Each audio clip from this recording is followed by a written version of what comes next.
VSAT వీక్షిస్తున్నటువంటి 8వ తరగతి విద్యార్థులకు స్వాగతం. మరి ఎన్ఎంఎంఎస్లో సాంఘిక శాస్త్రానికి 35 మార్కులు ఉండడం మీరు గమనించే ఉంటారు.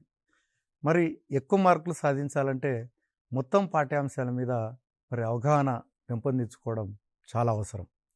మరి ఈరోజు క్లాస్లో మనము అండర్స్టాండింగ్ పావర్టీ అంటే పేదరికము అవగాహన అన్నటువంటి టాపిక్ మీద మనం మాట్లాడుకుంటున్నాం. అదేవిధంగా హక్కులు అభివృద్ధి అన్నటువంటి దాని మీద కూడా మనం డిస్కస్ చేద్దాం.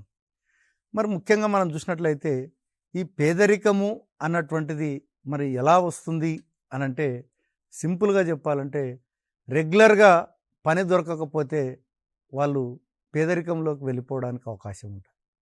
మరి పని దొరకకపోతే ఎందుకు పేదరికంలోకి వెళ్తారు అనంటే ఎప్పుడైతే పని దొరుకుతుందంటే కొంత వారికి జీత రూపంలో డబ్బులు వస్తాయి. మరి దానివల్ల వారి యొక్క మౌలిక అవసరాలు తీర్చుకుంటూ జీవనాన్ని గడుపుతూ ఉంటారు. కానీ ఎప్పుడైతే వాళ్ళు పని దొరకలేదో వాళ్ళు ఆదాయాన్ని కోల్పోయి కనీసం వాళ్ళు తినడానికి కూడా మనము ఈ యొక్క తిండి గింజలు కొనలేని పరిస్థితి వస్తుంది. కాబట్టి దీనివల్ల ఏమవుతుందంటే వాళ్ళు తీవ్రమైనటువంటి ఆకలికి లోను కావాల్సినటువంటి పరిస్థితులు ఉంటాయి. మరి ఇక్కడ మరి వాళ్ళు తినేటువంటి ఆహారంలో కూడా క్యాలరీలు అన్నటువంటివి చాలా ప్రముఖమైనటువంటి పాత్ర వహిస్తాయి. మరి ఇక్కడ వాళ్ళు సరైనటువంటి క్యాలరీలు ఉన్నటువంటి ఆహారం తింటున్నారా లేదన్నటువంటిది కూడా చాలా కష్టమైనటువంటి విషయం. ఎందుకంటే పేదరికంలో ఉన్నప్పుడు ఇది సాధ్యపడదు. ఒకసారి మీరు గమనించండి. మనం చూసినట్లయితే అండర్ న్యూరిష్మెంట్ అంటే lack of nutrition in the food we take in అంటే ముఖ్యంగా ఏంటంటే మాల్ న్యూట్రిషన్ అన్నప్పుడు మనకేందంటే తినేటువంటి తిండిలో మనకి పోషకాహార లోపం ఉన్నట్లయితే మనకి దాన్ని ఏమంటారంటే పోషకాహార లోపం కలిగినటువంటి వ్యక్తులుగా చెప్పవచ్చు. అదేవిధంగా directive principles the principles which direct the government. ఇక్కడ మనం చూసినట్లయితే ఆదేశ సూత్రాల్లో మనకి ప్రజలందరూ కూడా పని కల్పించాలి అన్నటువంటిది మనకి రాజ్యాంగంలో చెప్పడం అన్నటువంటిది జరిగింది. ముఖ్యంగా ఆర్టికల్ 41 తీసుకున్నట్లయితే ప్రజలందరూ కూడా పని కల్పించాలని చెప్తూ ఉంది. కానీ ఇది డైరెక్టివ్ ప్రిన్సిపల్ కాబట్టి ప్రభుత్వాలు సాధ్యమైనంత వరకు ప్రయత్నాలు చేస్తూనే ఉంటాయి. కానీ మరి 100% సక్సెస్ అన్నటువంటిది అది కొద్దిగా కష్టమైనటువంటి విషయం. అదేవిధంగా social audit it is meant for reducing corruption in government. మనకి ఇక్కడ చూసినట్లయితే సామాజిక తనిఖీ, సోషల్ ఆడిట్ అంటే సామాజిక తనిఖీ. ముఖ్యంగా ప్రభుత్వాలు మనం చూసినప్పుడు అనేకమైనటువంటి కార్యక్రమాలు చేపడుతూ ఉంటాయి. ఇప్పుడు మనకి ఇందాకనే MNREGA అని చెప్పడం జరిగింది. అంటే గ్రామీణ ప్రాంత ప్రజలకు ఉపాధి కలిగించడానికి మరి ప్రభుత్వాలు కోట్ల రూపాయలు ఖర్చు పెట్టడం అనేటువంటి జరుగుతుంది.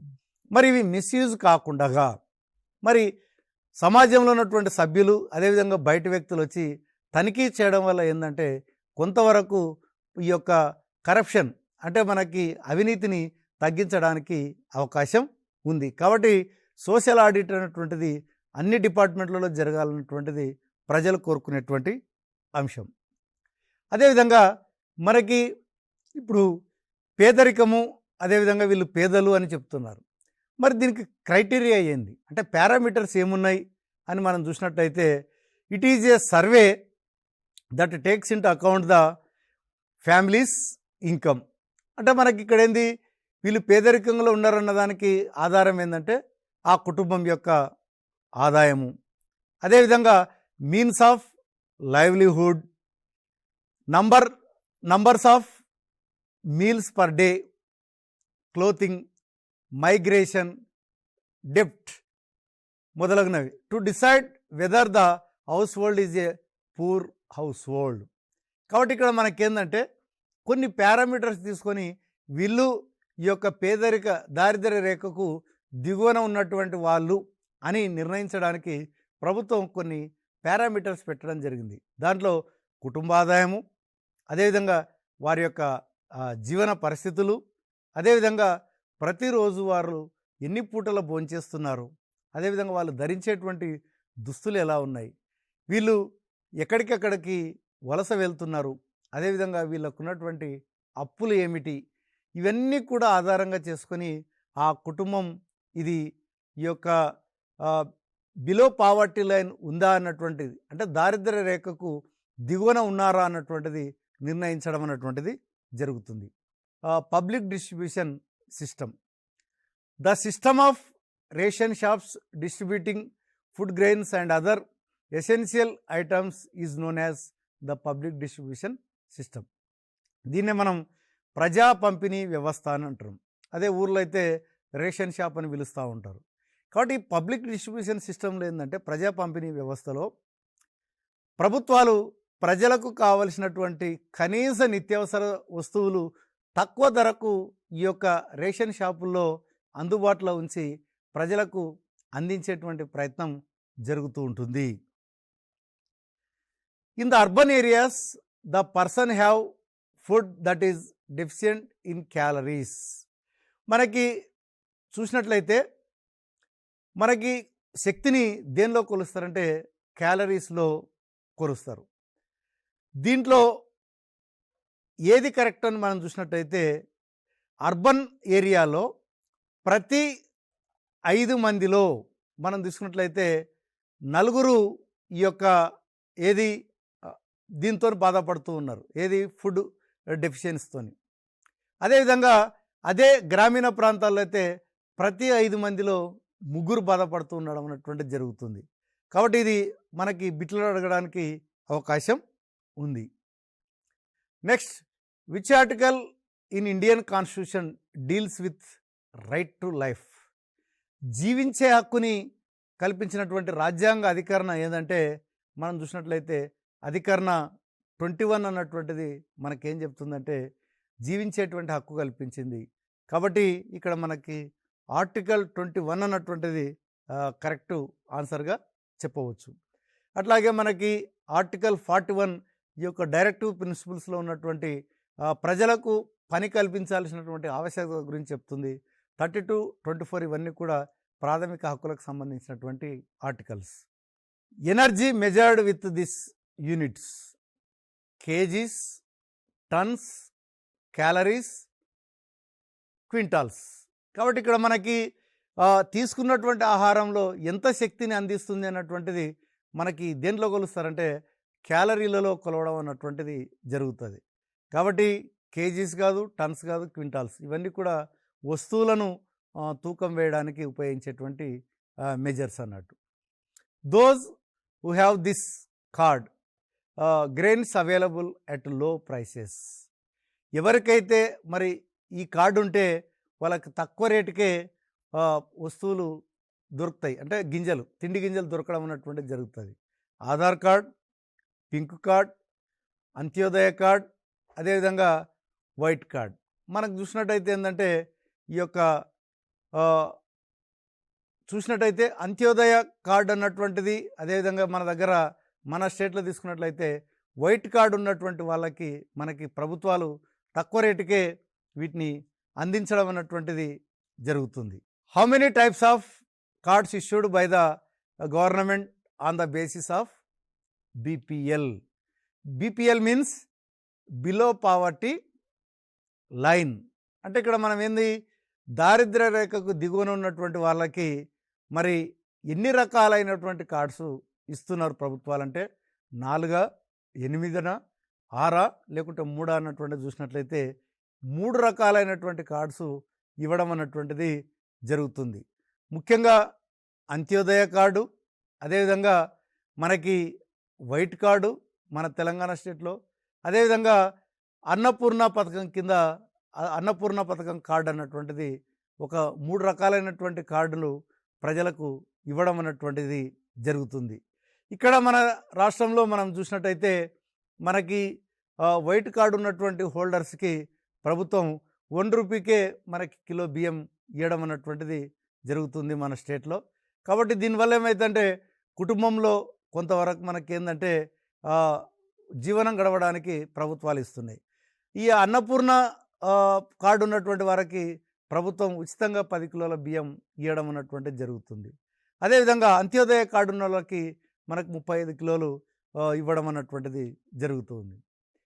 Mahatma Gandhi national rural employment guarantee act came in to force మరి ఇక్కడ ఎంఎన్రేగా అన్నటువంటిది మనం చూసినట్టయితే మరి ఎప్పటి నుంచి ఇది అమల్లోకి తీసుకురావడం జరిగిందంటే 2005 నుంచి ఇది అమల్లోకి రావడం అన్నటువంటిది జరిగింది. అప్పటి నుంచి గ్రామీణ ప్రాంతాల్లో దీన్ని సాధారణంగా 100 రోజుల పని అని కూడా పిలుస్తూ ఉంటారు. కానీ దీన్ని పెంచాలన్నటువంటిది కూడా మరి చాలా మటుకు ప్రభుత్వానికి విజ్ఞప్తి కూడా చేస్తూ ఉంటారు. Economical social rights are part of this right. మనం చూసినట్టయితే right to life, right to oppose, fundamental duties, అదేవిధంగా నన్ ఆఫ్ ది అబవ్.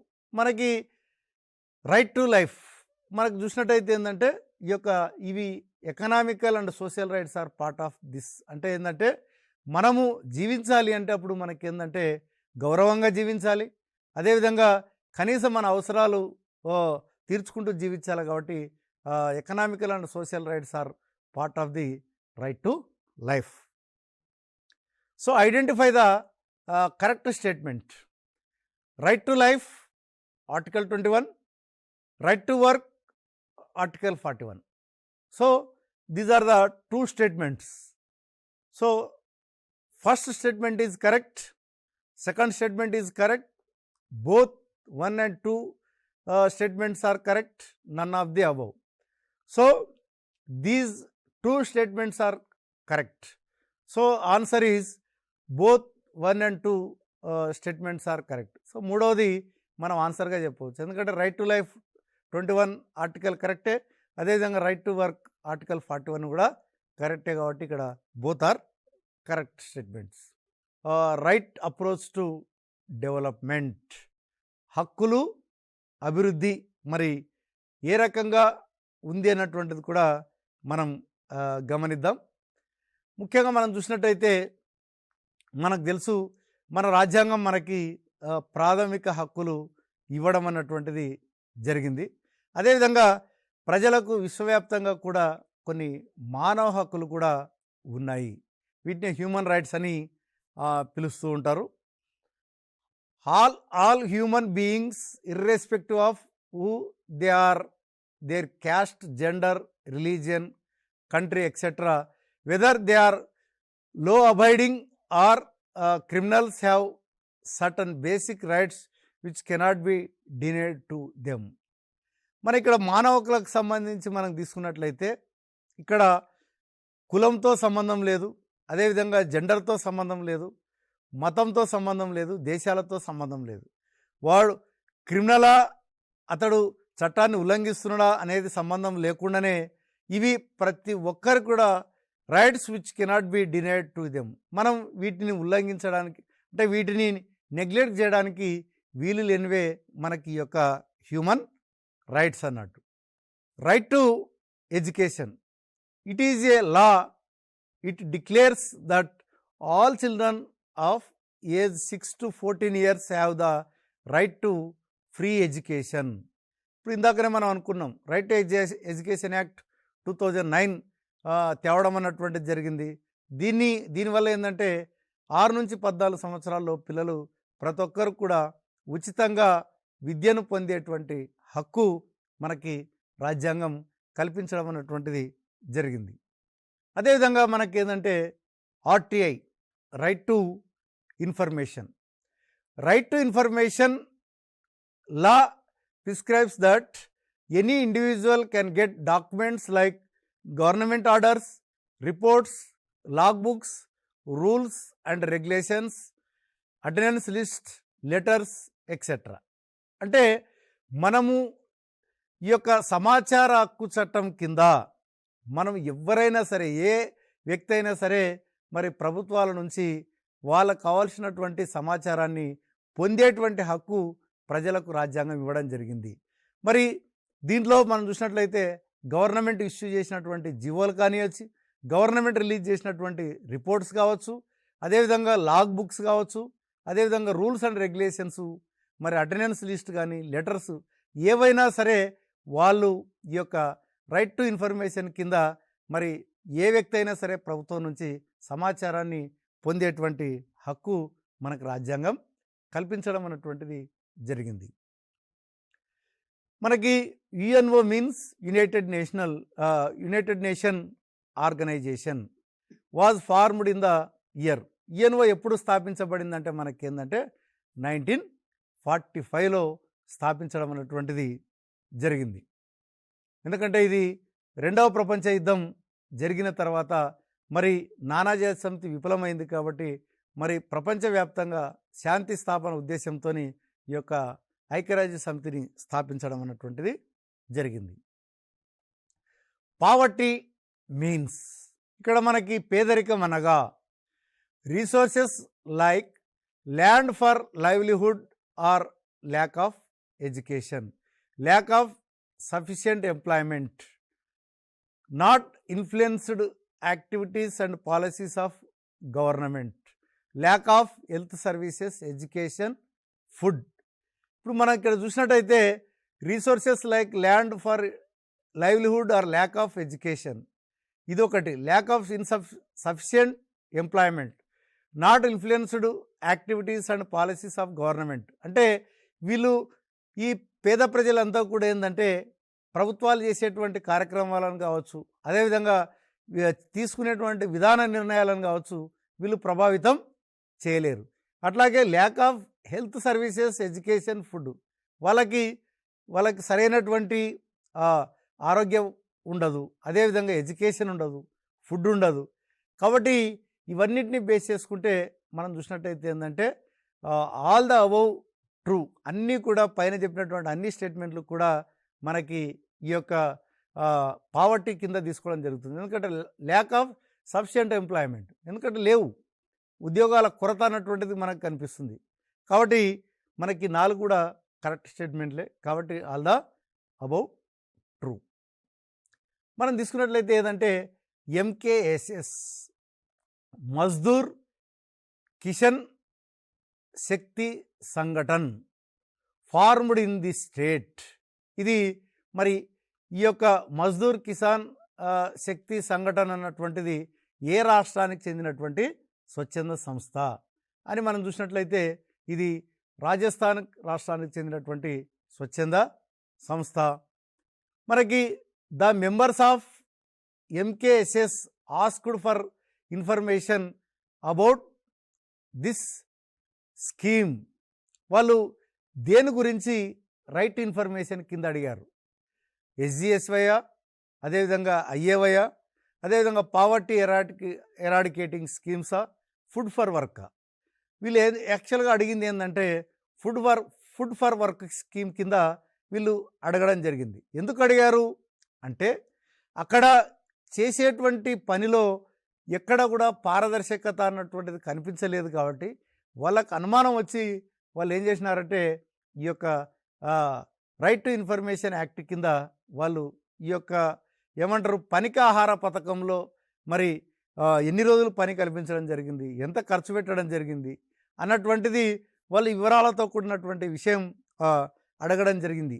మొట్టమొదటిసారిగా వీళ్ళు ఈ రకంగా ఈ ఫుడ్ ఫర్ వర్క్ కొరకు రాజస్థాన్ మహిళలు అడగడం అన్నటువంటిది జరిగింది.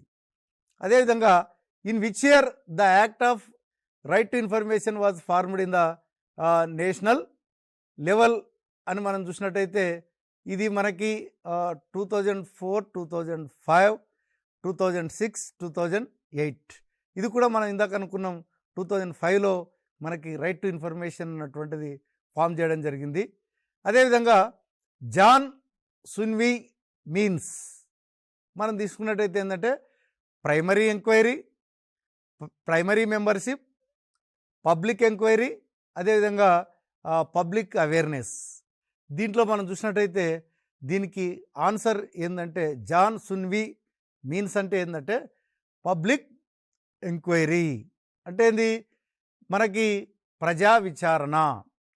ఇది ముఖ్యంగా రాజస్థాన్కి చెందినటువంటి ఆ సంస్థ వాళ్ళు మనకి ఈ యొక్క వీళ్ళు మొత్తం సోషల్ ఆడిట్ అన్నటువంటిది ప్రజల ఎదురుగా జరగాల, అంటే ప్రజల యొక్క సమక్షంలో జరిగినట్లయితే మరి నిజాలు ఈజీగా అందరికీ తెలుస్తాయన్నటువంటిది ఉద్దేశంతో దీన్ని పెట్టడం అన్నటువంటిది జరిగింది. Who asked the British government in 1911 to make free compulsory education act to get all people in the country. మరి మొట్టమొదటిసారిగా ఈ యొక్క గోపాలకృష్ణ గోఖలే ఇతడు ఏం చేసినాడంటే ప్రభుత్వాలని ఒక లెటర్ రాయడం అన్నటువంటిది జరిగింది. ఎందుకంటే మరి రైట్ టు ఎడ్యుకేషన్ యాక్ట్ ఉన్నట్టయితే మరి ఈ యొక్క విద్యార్థులకు మంచి ఎడ్యుకేషన్ అందుతున్నటువంటి ఉద్దేశంతో అడగడం జరిగింది. కానీ ఆ ప్రభుత్వం పెడచెవిన పెట్టడం అన్నటువంటిది జరిగింది. అది అమల్లోకి రాలేదు. కాబట్టి ఇక్కడ మనకి ఏంటంటే గోఖలే అన్నటువంటిది మనకి correct answer. Next, in which year parliament recognised education as fundamental right? ఇది మనం ఏంటంటే పార్లమెంటు మొట్టమొదటిసారిగా ఈ యొక్క ప్రాథమిక హక్కుగా విద్యను ఎప్పుడు గుర్తించింది అని చూసినట్లయితే 2001, 2002, 2003, 2004 అని చూసినట్టయితే ఇది ఆన్సర్ 2002. ముఖ్యంగా పార్లమెంట్ ఏం చేసిందంటే 86వ రాజ్యాంగ సవరణ ద్వారా 2002 సంవత్సరంలో ఈ యొక్క విద్యను ప్రాథమిక హక్కుగా గుర్తించడం జరిగింది. దాని తర్వాత వచ్చినటువంటి 2009 ఎడ్యుకేషన్ యాక్ట్లో దీన్ని కలిపివేసి మనకి పూర్తి స్థాయిలో యాక్ట్ను రూపొందించడం అన్నటువంటిది జరిగింది. కాబట్టి విద్యార్థులారా, మనం చూసినట్టయితే ఈ యొక్క హక్కులు అభివృద్ధి, అదేవిధంగా పేదరికం అవగాహన అన్నటువంటి లెసన్లో కూడా మనకి అనేకమైనటువంటి బిట్లు రావడానికి అవకాశం ఉంది. విద్యా హక్కు చట్టం 2009 ప్రకారం చూసినట్లయితే 6 నుంచి 14 సంవత్సరాల పిల్లలకు ఉచిత నిర్బంధ విద్య అన్నటువంటిది ప్రభుత్వాలు చట్టరూపంలో తీసుకురావడం అన్నటువంటిది జరిగింది. మరి ఈ యొక్క చట్టం ఏప్రిల్ 1, 2010 నుంచి అమల్లోకి రావడం అన్నటువంటిది జరిగింది.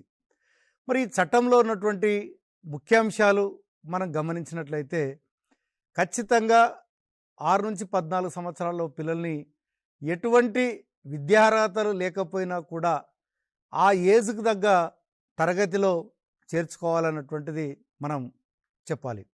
ఎందుకంటే ఒక్కొక్కసారి విద్యార్థి అతడు చదవడు, కానీ ఏజ్ ఉంటుంది.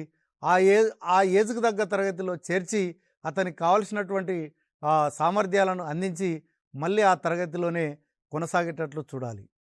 అదేవిధంగా మనం తీసుకున్నట్లయితే ఉచిత ప్రవేశం అన్నటువంటిది ఉండాలి. పిల్లలకు ఎటువంటి ఫీజు కానీ ఏమి కానీ తీసుకోవడానికి వీలు లేదు. నెక్స్ట్ మనం తీసుకున్నట్లయితే ఇక్కడ ఇన్క్లూజివ్ అన్నటువంటిది కనపడాలి. ఇన్క్లూజివ్ అంటే ఇక్కడ ఏంది అంటే ఎప్పుడైతే రెగ్యులర్ పిల్లలతో పాటు CWSN పిల్లలు కూడా మనకేందంటే రెగ్యులర్ పిల్లలతో పాటే చదువుకోవాలి. CW means children with special needs అన్నటువంటిది ఎవరైతే డిజేబుల్డ్ ఉంటుందో అలాంటి పిల్లల్ని మనం సపరేట్ పాఠశాలలు కాకుండా రెగ్యులర్ పిల్లలతో పాటే చదువుకునేటట్టుగా మరి ఈ యొక్క పాఠశాలలు రూపొందాలని కూడా చెప్పడం జరిగింది. అదేవిధంగా మనం చూసినట్టయితే మనకి ఈ యొక్క పాఠశాలలో కులపరంగా కానీ మతపరంగా కానీ ఎటువంటి వివక్షత చూపడానికి వీలు లేదు. అదేవిధంగా పిల్లల స్థాయికి తగినటువంటి కరికులము, అదేవిధంగా మూల్యాంకన పద్ధతులు కూడా మరి ఈ యొక్క పాటించాల్సినటువంటి అవసరం ఉంది. ఎందుకంటే మరి స్థానిక కరికులాన్ని వాడినట్లయితే విద్యార్థులు బాగా త్వరగా నేర్చుకోవడానికి అవకాశం ఉంది. అదేవిధంగా అప్ టు 8th క్లాస్ వరకు పిల్లల్ని డిటైన్ చేయడం అన్నటువంటిది ఉండకూడదు. అంటే ఏ ఒక్క విద్యార్థి తిరిగి మళ్ళీ అదే తరగతిలో కొనసాగించడానికి వీల్లేదు. కాబట్టి ఆ తరగతికి తగ్గ సామర్థ్యాలు విద్యార్థుల్లో పెంపొందించి వారిని పై తరగతులకు పంపేటువంటి ఏర్పాటు చేయాల్సినటువంటి అవసరం ఉంది. అదేవిధంగా మనం చూసినట్లయితే పాఠశాలల్లో కూడా మరి ప్రభుత్వాలు తగిన మౌలిక వసతులు కూడా కల్పించాల్సినటువంటి అవసరం ఉంది. అంటే మౌలిక వసతులు అన్నప్పుడు ఏంటంటే తరగతి గది కావచ్చు, అదేవిధంగా టాయిలెట్స్ కావచ్చు, అదేవిధంగా గ్రౌండ్ కావచ్చు, అదేవిధంగా బ్లాక్ బోర్డ్ ఫెసిలిటీస్, ఇవన్నీ కూడా ఏంటంటే విద్యార్థికి చదువుకోవడానికి కావలసినటువంటి వాతావరణాన్ని క్రియేట్ చేయాల్సినటువంటి బాధ్యత ప్రభుత్వాల మీద ఉంది. కాబట్టి అదేవిధంగా వచ్చినటువంటి పిల్లలు గుణాత్మక విద్యను అందించాల్సినటువంటి బాధ్యత మరి ఉపాధ్యాయుల మీద కూడా ఉంది. కాబట్టి ఇక్కడ రైట్ టు ఎడ్యుకేషన్ యాక్ట్ రావడం వల్ల ఏమైందంటే విద్యార్థులకు నాణ్యమైనటువంటి విద్యతో పాటు అదేవిధంగా మధ్యాహ్నం కూడా వాళ్ళకి మధ్యాహ్న భోజన పథకాన్ని కూడా ఖచ్చితంగా అందించాలని కూడా చెప్పడం జరిగింది. దీనివల్ల ఏమైందంటే విద్యార్థి సంపూర్ణమైనటువంటి ఆరోగ్యంతో ఉన్నప్పుడు మాత్రమే అతడు మంచిగా చదువుకోవడానికి అవకాశం ఉంది. అదేవిధంగా మనం ఇంకో విషయం మనం తీసుకున్నట్లయితే మరి ఇందాక మనం మాట్లాడుకునేటప్పుడు ఏంటంటే ఈ మనం తీసుకునేటువంటి ఆహారంలో శక్తిని దేంతో కొలుస్తామని చెప్పడం జరిగింది, క్యాలరీలతో కొలుస్తామని చెప్పడం జరిగింది. ఇక్కడ తీసుకున్నట్లయితే గ్రామీణ ప్రాంతాల్లో ఉన్నటువంటి వారికి ఎక్కువ శక్తి అవసరం. ఎందుకు? వారు ఎక్కువగా కష్టపడతారు కాబట్టి వాళ్ళ యొక్క ఏమంటారు శక్తి ఎక్కువ కావాలి కాబట్టి వాళ్ళు రోజుకి సగటున 2400 క్యాలరీల ఆహారాన్ని వాళ్ళు తీసుకోవాల్సినటువంటి అవసరం ఉంది. అదేవిధంగా పట్టణాల్లో పనిచేసేటువంటి వాళ్ళు తీసుకున్నట్లయితే వాళ్ళు 2100 క్యాలరీల ఆహారాన్ని తీసుకోవాల్సినటువంటి అవసరం ఉంది. మరి పట్టణాలతో పోలిస్తే గ్రామీణ ప్రాంతాల్లో ఎక్కువగా కష్టపడతారు కాబట్టి వాళ్ళ యొక్క ఆహారం ఎక్కువగా తీసుకోవాలి. పట్టణాల్లో 2100 క్యాలరీలు సరిపోవడం అన్నటువంటిది జరుగుతుంది.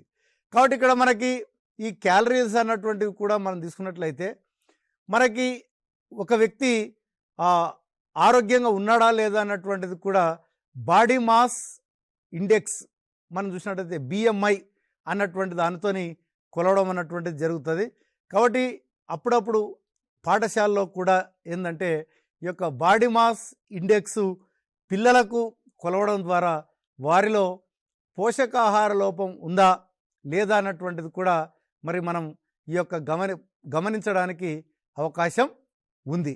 కాబట్టి పాఠశాలలో ఖచ్చితంగా ఈ యొక్క విద్యార్థులకు మనకు BMI కొలవడం ద్వారా ఏంటంటే వారు ఈ యొక్క పోషకాహార లోపంతో బాధపడుతున్నారా, అదేవిధంగా తరచూ విద్యార్థులకు ఆరోగ్య పరీక్షలు కూడా నిర్వహించడం వల్ల వారికి ఏ రకమైనటువంటి రోగాలతోని వాళ్ళు ఎక్కువగా బాధపడుతున్నారన్నటువంటిది కూడా మనకి తెలియడానికి అవకాశం ఉంది.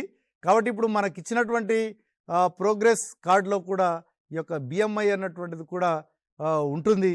దాన్ని ఈ యొక్క ఉపాధ్యాయులు పిల్లల్ని నమోదు చేసి ఎప్పటికప్పుడు ఆ పిల్లల ఆరోగ్యం పట్ల శ్రద్ధ వహించడానికి అవకాశం ఉంది.